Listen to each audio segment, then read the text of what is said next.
Morning, good afternoon, good evening दोस्तों। Kevin sir back from personal tutor, standard 10th political science या civics कह लीजिए। Chapter outcomes of democracy explain करने वाला हूँ।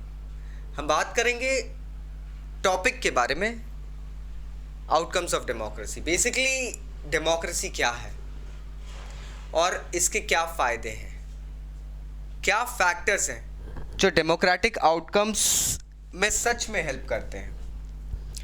सबसे पहले तो हम जान लेते हैं, डेमोक्रेसी में दो पहलू होते हैं, एक होती है पब्लिक और एक होती है गवर्नमेंट। अब दोनों पहलुओं के क्या राइट्स डेमोक्रेसी प्रोवाइड करती है, let's have a look. Democracy में पीपल चूज देयर रूलर्स। लोग ये डिसाइड करते हैं कि हमें जो गवर्न करेंगे, जो गवर्नमेंट फॉर्म करेंगे, वो लोग कौन होंगे। People are the ones who go ahead and take these things. साथ ही साथ people have got the power to control the people who are governing them. मतलब जो सरकार आपने चुनी है, आपने जिसको वोट दे के जिताया है, उस सरकार को आप गवर्न कर सकते हैं। You can actually go ahead and check them out if they have anything wrong, and they don't have to feel anything bad. They should be open. Also, whenever it is possible or needed or necessary, it becomes necessary for people to go ahead and take the decisions. They should go ahead and take the decisions of whether choosing a new government or getting rid of the old one. क्योंकि actually होता ये है कि if you are not able to govern something properly, आप उस चीज़ की care नहीं कर पा रहे हैं, you are not able to मतलब run it nicely, so definitely people will be going ahead and choosing someone else who can take care of things in a better way. यहाँ पे गवर्नमेंट अगर incapable हो रही है, people have all the rights to go ahead and disregard it. अब democracy में हम government का पॉइंट ऑफ व्यू देखते हैं। Democracy always goes ahead and instils one important fact. एक इंपॉर्टेंट फैक्ट को हमेशा प्रोक्योर किया जाता है कि एक ऐसी सरकार बनाई जाए जो प्रोसीजर फॉलो करे।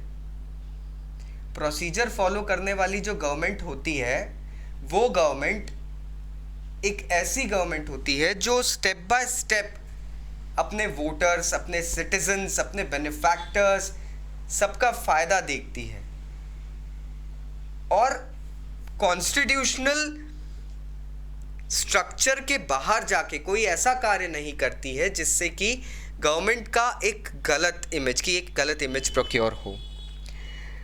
Government is accountable to people. Yes, अगर आप किसी चीज़ पे हक जमा रहे हो तो आपको जवाब भी देना पड़ेगा। गवर्नमेंट अगर गवर्न कर रही है, so they are answerable to people. If you are looking forward to govern something, that means you also are answerable. क्योंकि हमेशा ये तो नहीं चलेगा कि you are only governing. Sometimes there would be question asked and you will have to answer them. It's not always one sided thing.